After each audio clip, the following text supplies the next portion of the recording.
shooting at an Etobicoke apartment building. A suspect was taken into custody and a firearm has been recovered.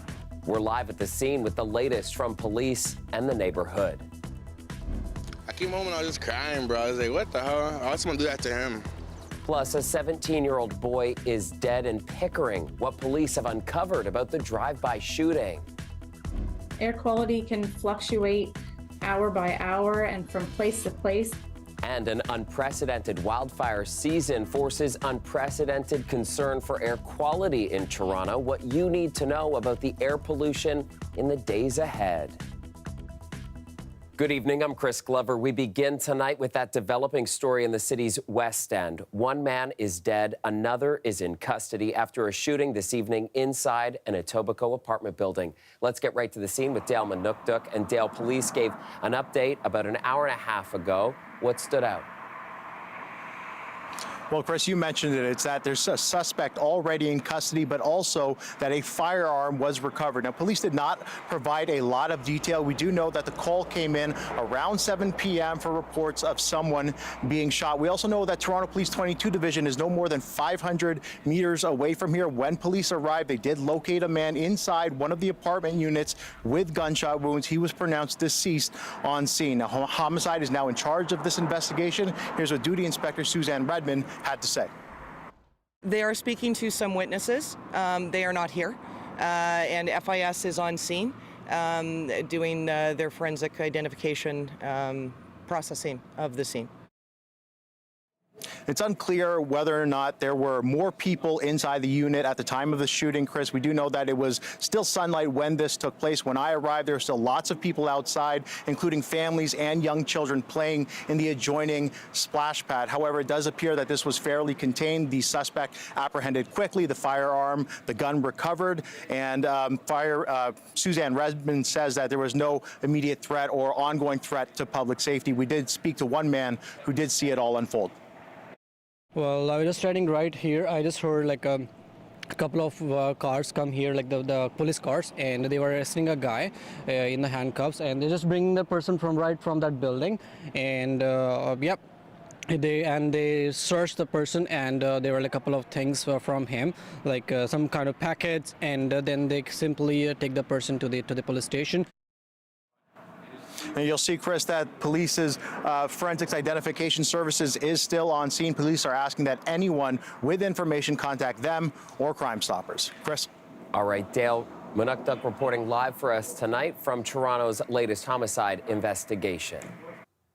Now to the latest homicide investigation in Durham region, and police are still looking for suspects after a townhouse shooting in Pickering left a 17-year-old boy dead. Greg Ross has more on what we know about the investigation and the victim. The shots rang out in this housing complex at about 9:40 yesterday evening. Police arrived to find a 17-year-old suffering from gunshot wounds.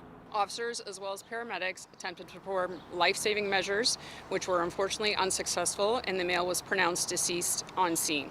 The 17-year-old is the victim of what appears to be a drive-by shooting. We are looking for an unknown number of suspects and believed to be one vehicle that pulled into this complex. It's believed that the shots were fired from the vehicle. That vehicle then fled the scene. Police say based on descriptions from witnesses, they are looking for an older model four-door sedan. They can't confirm the make or model of the car, but they say it may have been a Honda. Many people who live in this neighborhood and knew the victim are devastated. I came home and I was just crying, bro. I was like, what the hell? I was gonna do that to him. While police have not confirmed the identity of the 17-year-old, CBC Toronto has confirmed he was a student at Pine Ridge Secondary School. This was a difficult day for many of his classmates. It's obviously heartbreaking, you know. Yeah. He was a fun-loving guy, always cheering everyone up around the halls, so it's devastating. I just couldn't study at all. I was like looking on the internet, seeing what happened to him. I didn't believe it. I was in shock. I was like, there's no way this could happen. Someone your age, you know, you don't really see this happen, especially in Pickering. You know, it's a good community here. In a statement to CBC News, a spokesperson for the Durham District School Board said they offered support services to students who needed it. They set up some things where you can talk to people and like vent to them and tell them how you feel about this information. Police say this appears to be an isolated incident. They are now looking through security video from the housing complex and appealing to any witnesses to come forward. Greg Ross, CBC News, Pickering. And an update to an ongoing stabbing investigation in Toronto's downtown. Police have made an arrest in an incident from last month. 40-year-old Richard Sasaki was stabbed on May 12th. It happened just steps away from Yonge Dundas Square. Sasaki was taken to hospital where he died from his injuries. Police say 29-year-old Daniel Kahn was arrested on the weekend. Kahn is charged with second-degree murder and is scheduled to make his first court appearance today.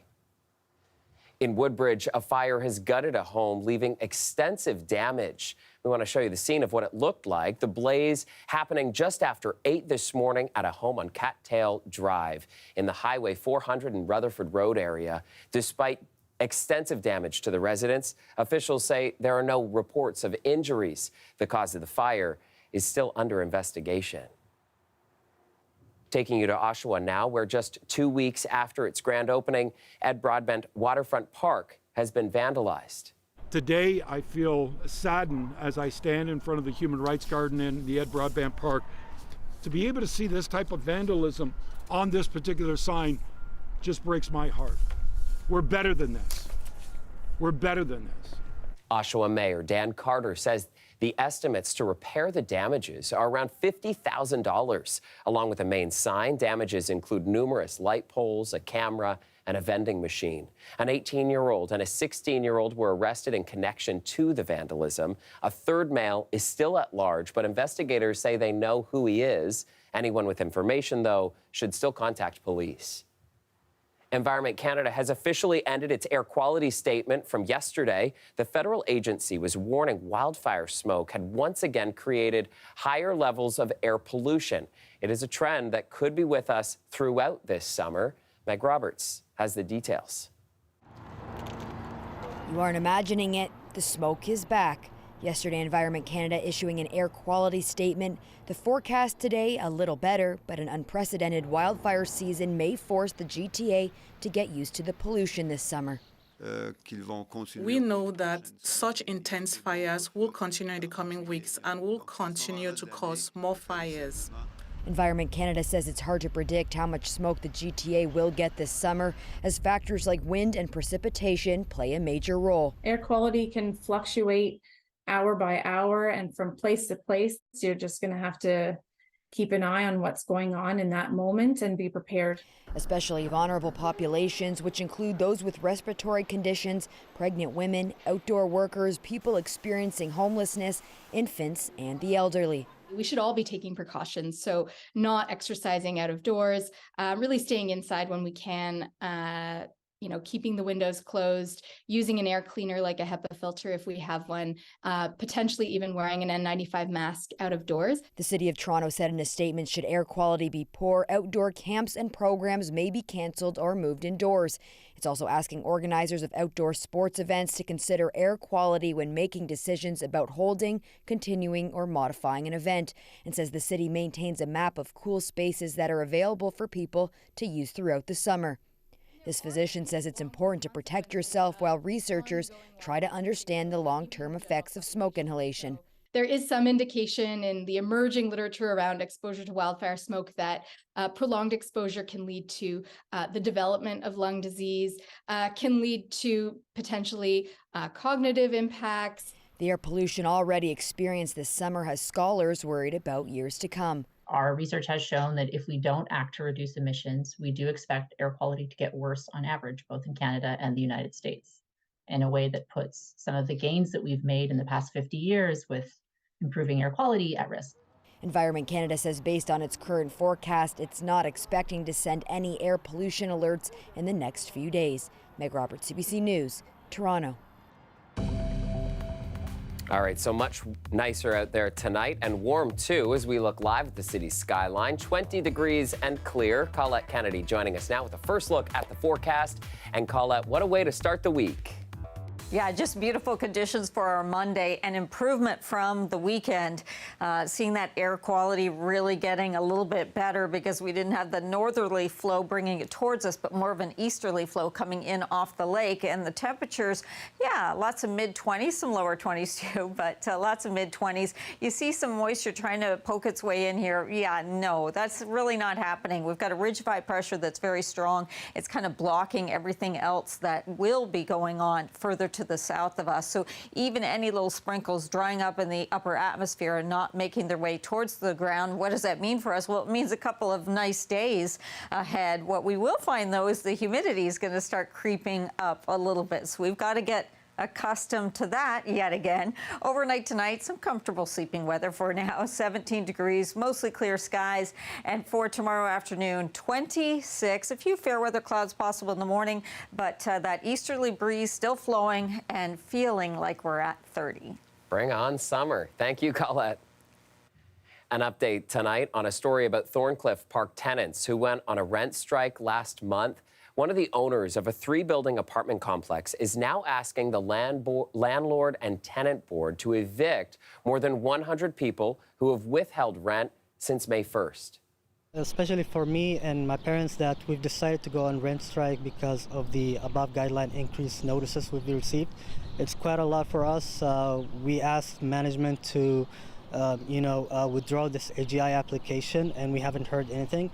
All right, so this all started when residents were given notice of rent increases of about 5% beginning May 1st. That is on top of a proposed increase of about 4% from last year. The landlord and tenant board has not yet approved either, but if they do, tenants who had not been paying the increase since 2022 could see the hike applied to their rent retroactively. Same for those who did not agree to pay the increase proposed last month. Starlight Investments says the rent hikes are for necessary improvements to the building, but until it is approved, no tenant is required to pay a single dollar more in rent. Are you ready to elect a mayor who cares? Let's go do it. Let's make it happen. Let's win. Mayoral frontrunner tonight, Olivia Chow, speaking to supporters at a rally in Scarborough. Candidates are entering the final leg of their campaigns, trying to shore up votes with just 1 week to go. Now, getting around the city is featured prominently for Chow and the rest of the field of candidates as a major issue in the by-election. And today, advocates came out with a report card of how transit promises from the top contenders measured up. Ali Chiasson takes us through it. On June 26, we need a transit champion in the mayor's office. Public transit advocates, TTC riders, have come out with their candidate report card, something they do ahead of every election. They've sent each of the top mayoral candidates a survey asking about TTC cuts and how they pledge to improve service. Here's what they found were red flags. Starting off with Brad Bradford, we can see here that Brad Bradford has not responded to our survey at all. We also have a red flag on Anna Bailau, who has not promised to fund the SRT replacement busway if the province does not pay for it. We have a red flag on Anthony Ferry because he has promised to remove the Rabbitio bus lanes in Scarborough. They gave straight A's to Olivia Chow, Chloe Brown, and Josh Matlow. Mitzi Hunter did well too, but they docked her for not agreeing to impose a commercial parking tax to help generate transit funding. Mark Saunders was out today for a TTC policy announcement, but not about service or fares.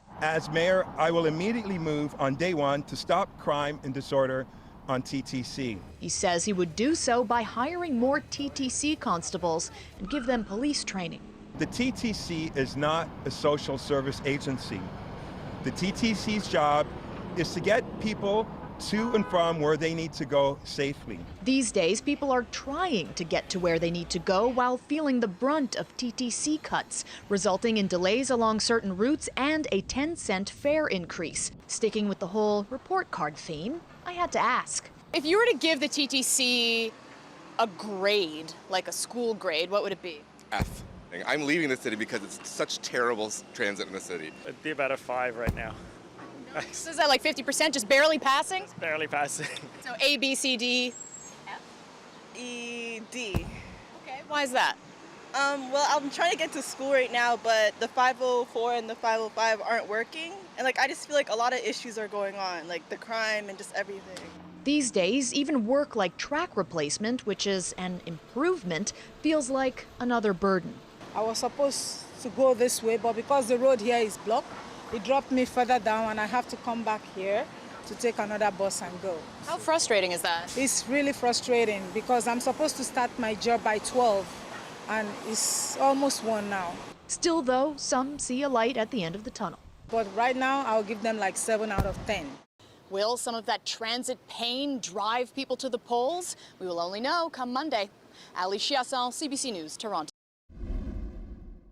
Hey, Toronto, if you're feeling stuck in the city right now, you are not alone. Pulling your hair out in traffic or sweating it out in a bus stop. Toronto commutes are on average an hour, last year ranking 3rd worst in all of North America. Maybe you're feeling stuck with your pad. Back-to-back 20% average rent increases could do that to you. And with average home prices around $1 million, many are writing off buying altogether. But mix in some of the best restaurants and nightlife in the world, and maybe that will even the score. Now, with inflation through the roof, the fun things that used to draw so many people to this city now seem painfully out of reach. With all that stuckness, no wonder there's a vibe. The city just isn't working right now. Toronto stands at a crossroads. Renters versus buyers, drivers versus transit riders, suburbanites versus downtowners. A city divided, leading to years of squabbling, so much so things often don't get done. Like what to do with the Scarborough RT being decommissioned this year, and still we're debating what to replace it with. And Rail Deck Park, that would-be oasis over the track, seemed to have momentum, and then poof, it was gone, and now may be replaced by a condo complex. Even the current situation with Ontario Place, the provincial government says it's going to go ahead and do what it wants with its own land, and yet the debate over it continues. So in so many ways, this mayoral by-election is an opportunity to come together. Complaining about Toronto's housing crisis is uniting people, and after decades of underbuilding, Toronto's playing catch-up. There were nearly 250 cranes in use in Toronto this spring. That's more than New York, Boston, LA, Seattle, San Francisco, and Washington, D.C. combined. The sprint to build is being outpaced by Toronto's exceptional population growth. Nearly 180,000 more people live in the city than did just a decade ago, and another 700,000 people are expected by 2051. So the city has a new target to build 285,000 new homes by 2031, and the question is, how? Getting safety under control is another major priority. There have been rare but terrifying moments of random violence this year, including the unprovoked stabbing death on a subway platform of 16-year-old Gabriel McGallis, just coming home from the mall with his friends. Some are calling for more police, some are calling for fewer, but while we figure it out, even a perceived loss of safety is enough to tarnish a world-class tourist destination. What's the point of a world-class city if you can't get anywhere within it? Simultaneously annoying pedestrians, cyclists, transit riders, and drivers. Major sticking points in Toronto: money and authority. It's like borrowing your friend's car. Sure, you're the one driving it, but many things about the car aren't actually up to you. The provincial government not only holds the keys, but owns the car. And the city just always seems to be begging other governments for money. It's time that we stop being treated, and I stop being treated as a little boy going up to Queen's Park in short pants. True, people are tripping over themselves trying to replace Toronto's first so-called strong mayor. And after a record 70% of Toronto voters snoozed through the last vote, hopefully more of us peel away from summer and cast a ballot this time around to chart a path forward for the city that makes people feel a little less stuck. We are back, and Colette is too. And Colette, we are in for a stretch of nice weather, but I think people are probably going to like this. Yeah, essentially over the short term, we're not going to be seeing much in the way of changes when it comes to our weather pattern, with perhaps that exception of the humidity going up a little bit and it getting a bit stickier in terms of how it's feeling. But otherwise, a very strong ridge of high pressure is kind of protecting things, but also blocking anything from creeping towards us. But that is for a few days. It keeps the easterly flow coming in too, which has improved our air quality, but a little bit breezy at times. We do have these dry days ahead with that sunshine then, and it does carry into midweek, and Wednesday is the first day of summer. It comes in the morning, 10:58. So we'll see that. And then as we're getting closer to the weekend, some showers start to come into the forecast, even the risk of some thunderstorms. So Thursday, we probably just pick up a little more cloud cover. I think anything wet will hold off till we get to actually about Friday. And yeah, there's some chances into that weekend. But with the sunshine tomorrow, a very high UV index. And although it's still clocking in at moderate, the forecast for our air quality for tomorrow, that's really an improvement from some of the numbers we've seen where it's been very bad. So looking much better there. This is this ridge of high pressure. So it's not that there isn't any movement in the atmosphere, but it's just that things are having to kind of climb around it. It's pulling things in, that breeze from the east. The area of low pressure is staying there. And then what happens as we get closer towards the end of the week, we'll begin to see that breaking down, that ridge. And that's going to allow that low to start to climb northward once again. But in the meantime, you got to watch out for all that sunshine. You will need the sunscreen. And because of the humidity, you're going to need to stay hydrated as well. Some of the overnight temperatures range through the GTA anywhere from about 15 to 18, maybe even 19 for that overnight low. Some upper teens into southwestern Ontario. And then looking ahead, although it will be 26 tomorrow on the thermometer, it's going to feel closer to 30 degrees. The first day of summer, 26. Again, that humidex in that range. And then there it is coming towards the end of the week. We see some dips in the temperature, but we also bring in some wet weather. All right. Thank you, Colette. Have a great night. And finally, tonight, some tourists are getting a unique look at one of the world's ancient wonders.